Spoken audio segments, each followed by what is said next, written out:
Hello and welcome back to another lecture of NPTEL course on thermal physics. Now, in the last lecture, we have discussed about mean free path in details and also the terms like collision probability, both in terms of energy, time and distance. And we have established a relation between these two parameters, that is tau, that is the collision frequency in time, and lambda, which is the mean free path, which is in distance. So, basically lambda gives you the average distance over the entire gas assembly in terms of the average distance of a particle can travel inside this gas assembly without suffering a collision. Similarly, the mean free time lambda is the average time between two successive collisions. And strictly speaking, like the Maxwell's velocity speed distribution function, they also have a distribution. Okay. So, these are the average values of what we are average value what we are talking about. So, if for example, if the in a Maxwell distribution speed distribution case, we have seen that the maximum numbers of molecules stay in the vicinity of the top of the distribution curve, that is close to the mean velocity or close to the most probable velocity, mean speed or most probable speed. But in principle, there are molecules or there are gas particles which have 0 velocity, and there are gas particles which has nearly infinite velocity, nearly 0 and nearly infinite velocity. So, these are possible. Similarly, the mean free path and mean free time or the collision frequency, whatever inverse of collision frequency, whatever you call it, these are actually the average over the entire assembly. Now, if we go back to the mathematical derivation we did in the last class and we see, we look back into this relation, we see we have derived two relations. Tau is equal to 1 by n sigma c, and lambda is equal to c bar divided by n sigma c. Now, n is the number density, n is do not confuse it with the moles, n is the number density. So, n is simply equal to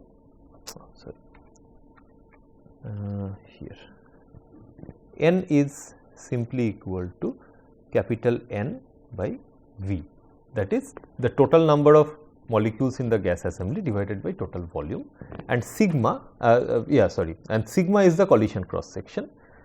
C bar is the average mean velocity from the Maxwellian distribution, and we know that C bar will be equal to root 8 kT by pi m, right. So, this is what we have already derived. I am not going into the detailed discussion of these terms once again, but what is important that there are two more parameters in this expression. One is this C, which is marked in red, and one is this sigma, which is the collision cross section.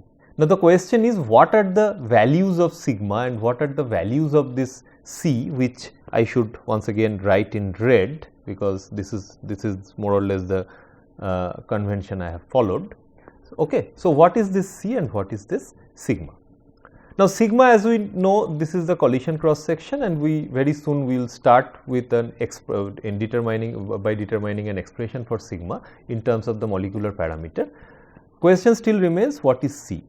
C is the speed with which our molecule moving on an average. So, okay. So, let us first discuss about sigma, okay, and we try to determine an expression for sigma, then we will come back to C, right. So, in order to determine sigma, let us focus on this following picture. Let us assume there is a gas particle, let us name it gas particle 1, which is moving with an uniform speed or in this particular direction, okay. And there is the second particle, we call it the particle 2. It has a radius r2, whereas the first one has a radius r1, and this is somewhere in the space. Now, look at this picture carefully. So, this dotted line actually that marks a cylinder that is traced out in space by this particular molecule 1. And if and only if there is a overlap of this cylinder which is marked by these dotted lines and with the second molecule there is a collision, right. So, we have drawn the second molecule in two different positions, position 1, position A and position B, right. In position 1 or position A, the second molecule lies outside this cylinder of influence and there is no collision. And in position B, in case B, or rather I should say case A and case B, in case B the second molecule somehow the volume of that molecule has an overlap with the cylinder of influence of the molecule 1. So, in that case there will be a collision. Now, mathematically speaking, we have this is the Hart sphere approximation, where we assume that during the collision the volume of the cylinder or volume of the gas molecule does not change. Now, in reality what happens is we have one molecule here and the second molecule coming in, they collide, and once they collide there is a shrinking in volume. So, basically it is a elastic deformation, because molecules are finally, I mean, although we look at it as if they are Hart sphere, but they are not. They have electron cloud in the outermost shell, and the electrons they interact, and they, I mean, I should not say that they contract like what happens to molecules in a collision between two tennis balls, for example, they contract. I am not saying they do that, but of course there are some sort of interaction, okay, and there is some atomic deformation or molecular deformation present, and we are ignoring that in this particular Hart sphere model. We are totally ignoring that. So, all we care about is in position A there is a no collision, in position B there is collision. Now, if the respective radiuses are R1 and R2 of molecule type 1 and molecule type 2, then we can write in position A, or in position A the center to center distance D is greater than, oops, I should make it R1 and R2, my fault. Yeah, so it should be, just a minute.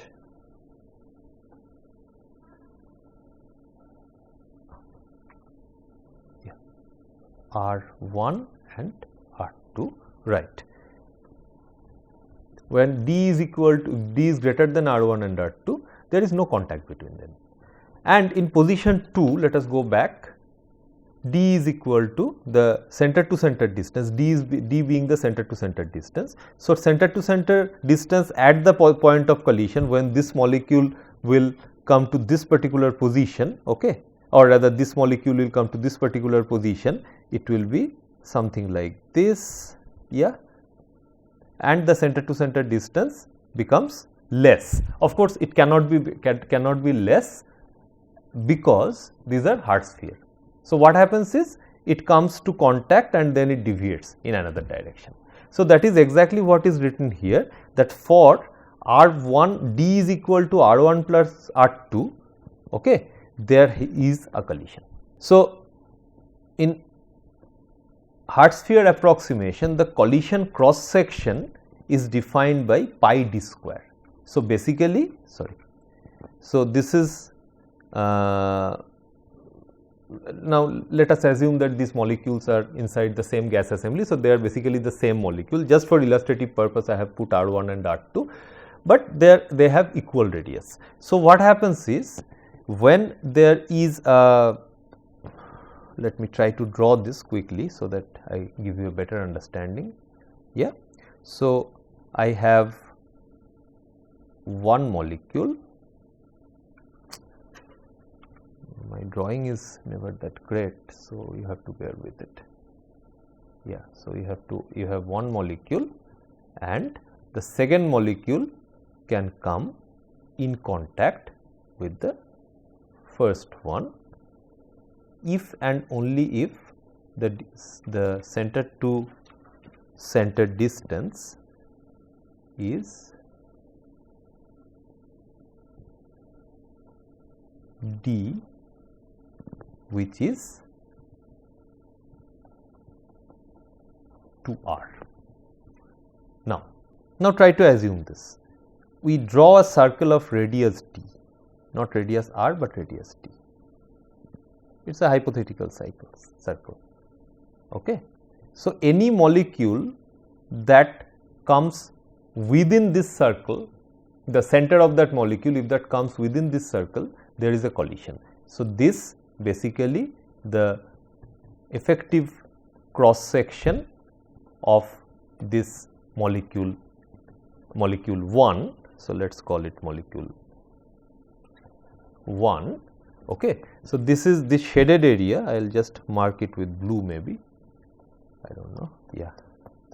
This shaded area is actually the effective cross section of this molecule as it travels through space. So, this the area that area is given by A, or rather we will call it the A cross section is equal to pi d square.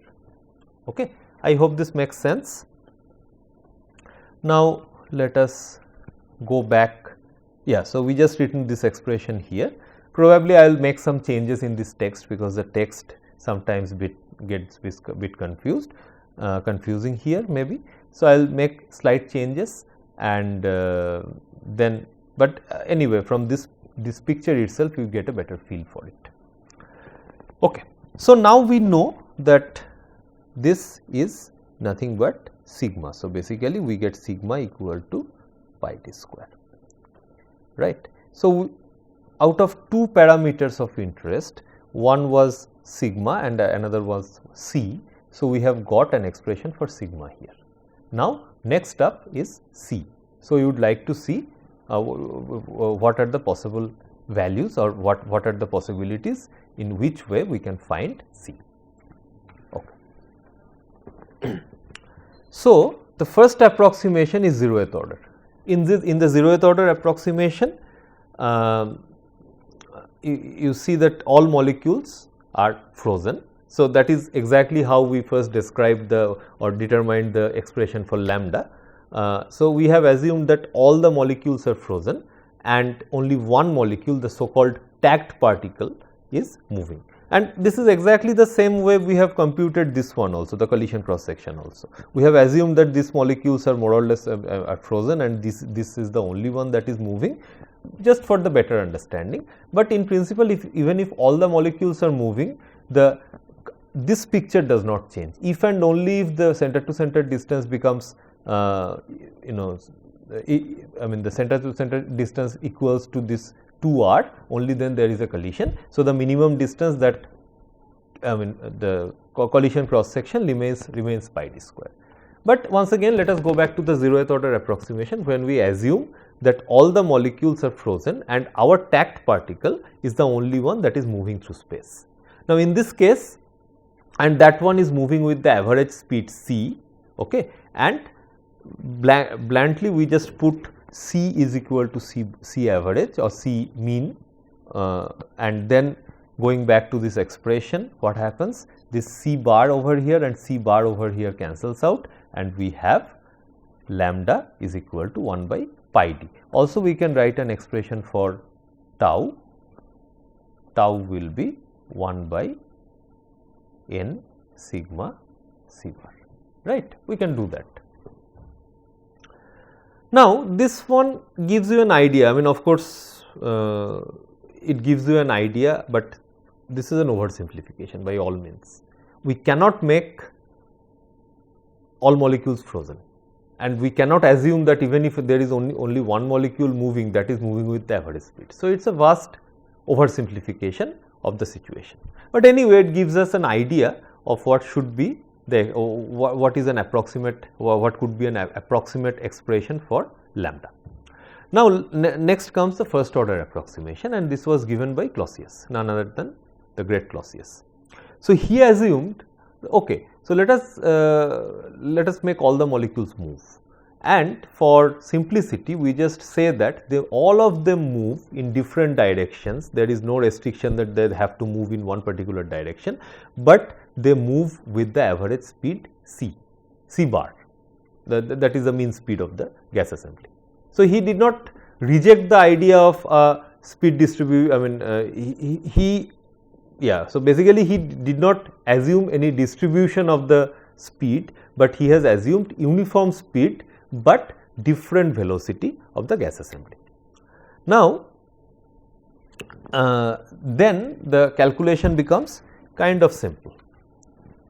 Okay, let us see, right. So, the calculation, what happens is, what we have to do is we have to determine the relative velocity between two particles. If two particles are moving in two different directions, they have a relative velocity, and the c in the expression for lambda, what we have to put is that relative velocity. Now, let us consider this situation here. Let us say we have two molecules both moving with the same speed c, but in different direction. So, what we have to do is we have to, in order to find out the relative velocity, we have to come back to this basic vector diagram. We have put one velocity OA here, the other velocity OB is in this arm, and the angle between them is theta, simple. So, the relative velocity CR is nothing but this vector AB, and from vector diagram we immediately see that AB is equal to OB minus OA, right. Oh sorry, there should be a minus sign here, my mistake, OB minus OA. Now, if written in terms of proper vector components, the magnitude of CR is, so I probably should elaborate a little more on this so that you understand it better. Yeah, so I have one vector, I have the second vector, same magnitude but different direction, and the third vector, okay, the third vector is just connecting these two. Yeah, so basically O A B, so OA plus AB is equal to OB, right. So, this is the simple vector equation. So, AB is nothing but OB minus OA, and OB mod is equal to OA mod is equal to C bar, and this is CR. So, this is C bar, this is C bar, and this is CR.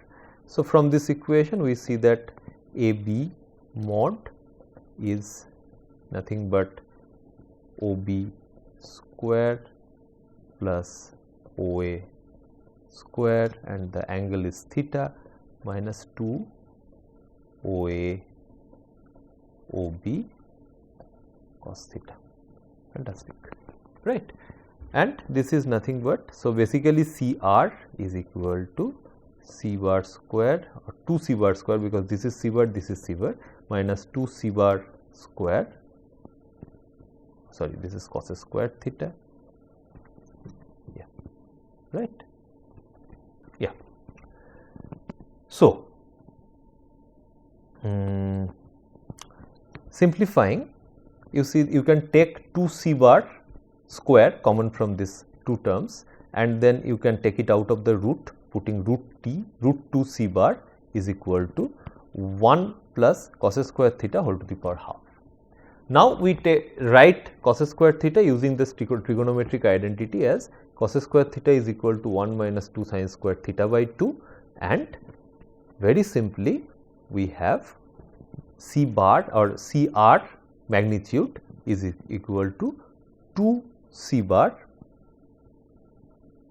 sin theta by 2, 2 C bar sin theta by 2. Now, this is for only one specific value of theta, and Clausius assumed that gas molecules are moving in all possible directions relative to each other.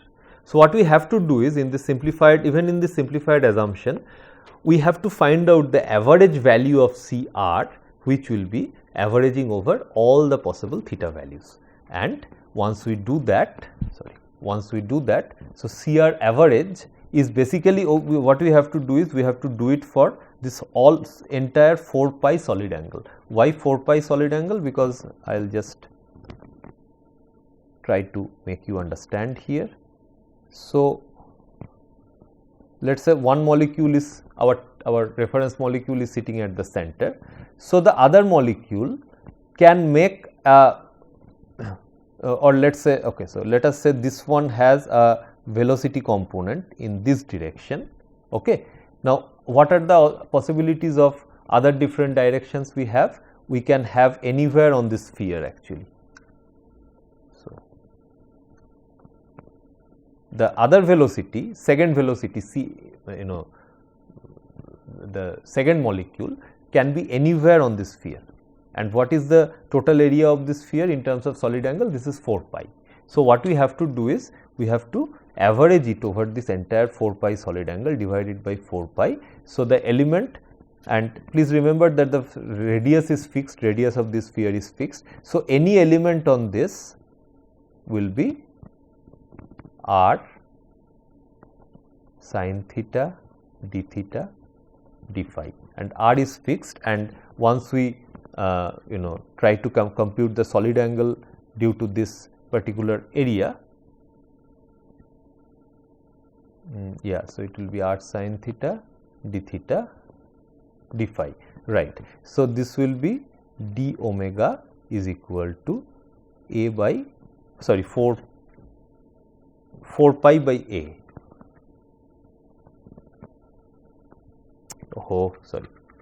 It will be a over, so this is dA, the area here, dA over r, this should be r square, dA over r square, right. Okay. So, this is nothing but sin theta d theta d phi.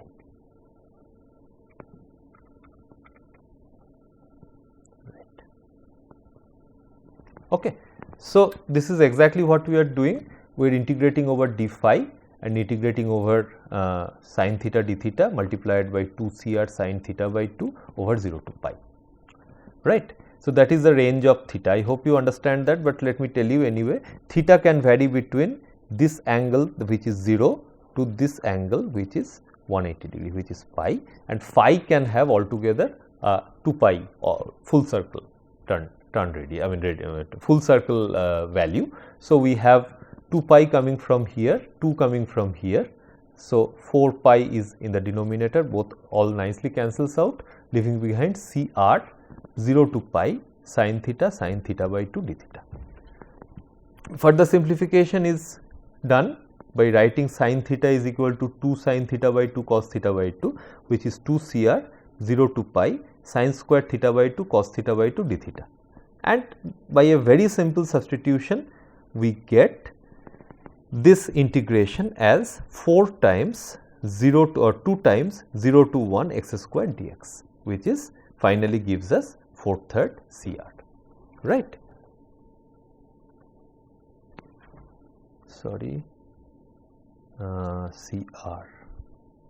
4/3 C bar I should write, not CR, because CR is this one, these are all C bar, my mistake, right.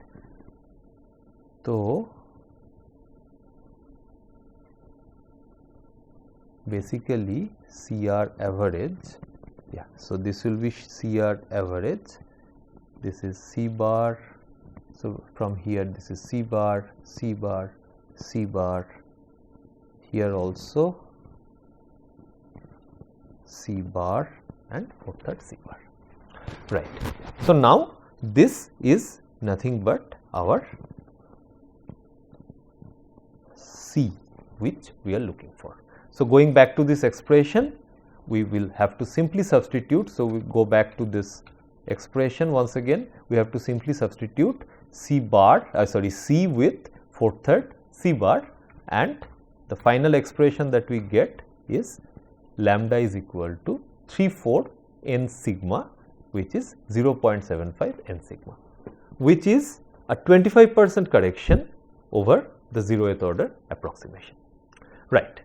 Now, the next one is the second order approximation, which is a very involved discussion, where it is by Maxwell actually.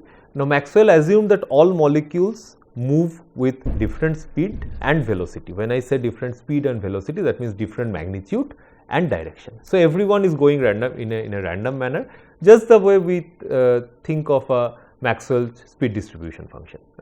So, basically all the molecules have different speed and basically different velocity, because they are colliding with each other, moving in different directions.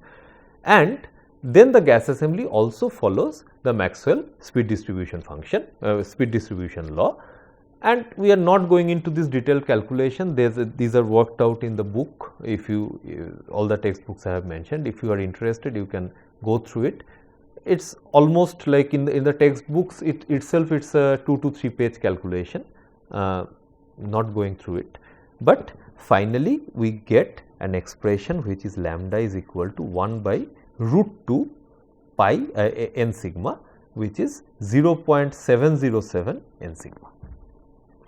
Now, with a very simplistic model and a simple averaging, we can get 0.75, and with a much more complicated calculation, much more complicated involved mathematics, we get 0.707, and the ratio of these two is 94%, is 0.94. So, the first order approximation is almost 94% accurate as compared to the more more detailed second order approximation. Now, it so happens that although we do not want to go into the details of this derivation, there is a very simple way of deriving the exact same expression, and that was by Pease. So, it is an easy alternative. We get the same expression, and but again it might look oversimplified to you. I also think that way, but anyway I thought I will discuss it. So, what Pease did was he essentially treated the molecular impact as a two body problem. Now, in a two body problem we have two molecules M1 and M2 with radius d1 and d2. So, the d between them or diameter d1 and d2. So, the d will be the impact distance, d will be d1 plus d2 divided by 2, and because it is a two body problem, the effective mass has to come into picture. So, this system will have an effective mass mu, which is given by M1 M2 divided by M1 plus M2. So, for this two body case, the mean speed of the gas assembly will be simply reduced to root over 8 kT by pi mu instead of pi m. Now, once again, if we are talking about the uniform gas assembly, where there is there is only one type of gas molecule present, we simply have M1 is equal to M2 and D1 is equal to D2 is equal to D, then mu becomes m by 2. Okay. And CD, that is the two body diameter, so this is the two body mean speed of the system. It just becomes root over m kT by pi m, but because m is replaced by m by 2, there is an extra factor of root 2 comes out here, which is root 2 c bar. C bar is the mean speed of the Maxwell distribution, and this very simple treatment gives you the exact same expression of tau and lambda, which we get from the Maxwell's more detailed, more elaborate calculation, and that is root over 1 by 2 n sigma. So, now we see that what are the actual or what are the detailed physical way of dealing with these problems. We have also come up with proper expressions for the mean free path lambda and the mean free time tau. Of course, they are related by the simple relation that lambda is equal to tau times c bar being the mean speed of the Maxwell's speed distribution function. Now it comes to measurement. How do we measure that experimentally? Because as I keep repeating the same thing over and over again, unless and until you can measure something, that theory is not proved beyond doubt. So, mean free path and all, everything is good, but how to measure it experimentally, and basically how to measure it experimentally. The next class we will have a discussion on that, but let me tell you a very quick let me quickly tell you that there is a very simple way of writing this expression for lambda and tau in terms of the measurable parameters, that is pressure, volume and temperature. Remember, ideal gas, especially for an ideal gas, the ideal gas equation is PV is equal to N kBT. Okay, so this is the familiar form, PV is equal to N kBT.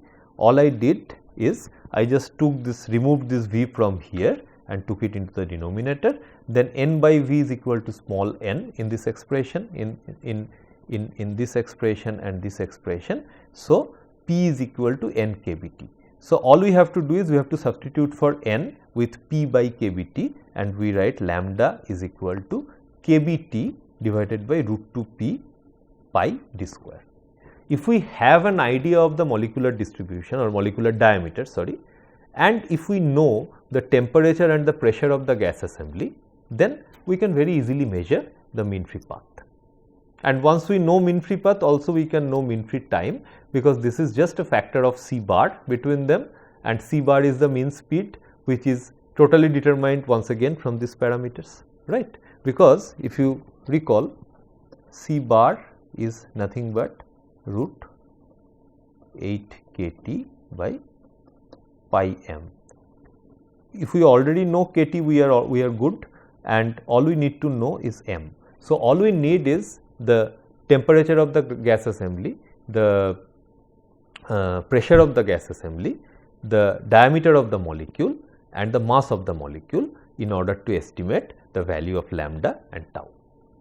Okay, so that is where we stop today. In the next lecture, we will be talking about how to determine the parameter lambda experimentally in a proper experiment, how do we measure that, and we will also solve some problems. Thank you.